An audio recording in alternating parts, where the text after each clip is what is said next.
போன வீடியோவோட continue video தாங்க இது. போன வீடியோல என்னென்ன சாமி உள்ள இருக்குன்னு சொல்றேன்னு சொல்லியிருந்தேன். உள்ள வந்து பாத்தீங்கன்னா மகாலட்சுமி, சென்ன கேசவ பெருமாள், அப்புறமா சக்கரவர்த்தி அப்படின்ட்டு 3 சாமி இருக்குதுங்க. எப்பவுமே நீங்க வர்றீங்கன்னா வருஷத்துல இங்க புரட்டாசி மாசம் தாங்க ரொம்ப ஸ்பெஷல். அதுவும் சனிக்கிழமை தான் ரொம்ப ரொம்ப ஸ்பெஷல்னு சொல்லுவேன். இந்த கோவில் வந்து பாத்தீங்கன்னா சிங்காரப்பேட்டை டு திருப்பத்தூர் ரோட்ல இருக்கு. அப்படி நீங்க பஸ்ல வர்றவங்களா இருந்தீங்கன்னா மங்குன்று மலை அப்படிங்கிற ஸ்டாப்ல இறங்கி கொஞ்சம் தூரம் நடக்கிற மாதிரி இருக்குங்க. தென் உங்களுக்கு ஆட்டோ ஃபெசிலிட்டியும் இருக்கு.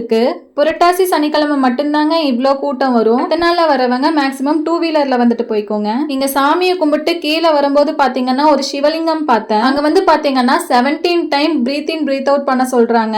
இது புதுசா தான் இருக்கு. ஏன்னா நிறைய கோவில்ல வந்து பாத்தீங்கன்னா பூஜை பண்ணுவாங்க, அனுப்பிச்சு விட்டுருவாங்க. பட் இங்க பரவாயில்ல. சரி சாமியெல்லாம் கும்பிட்டாச்சு, இனி வந்துட்டு ஏதாச்சும் பர்ச்சேஸ் பண்ணலாம் அப்படின்ட்டு வந்துட்டோம். இந்த இடத்த கம்பேர் பண்ணும்போது இங்க வந்துட்டு விலை கம்மியாவும் ரொம்ப குவாலிட்டியாவும் இருக்குதுங்க. அண்ட் இதுதாங்க என்னோட வீட்டுக்கார் எனக்கு கொடுத்த கிஃப்ட். இந்த கிஃப்ட் எங்க பர்ச்சேஸ் பண்ண அப்படின்னு தெரியணும்னா கமெண்ட் பண்ணுங்க. பை.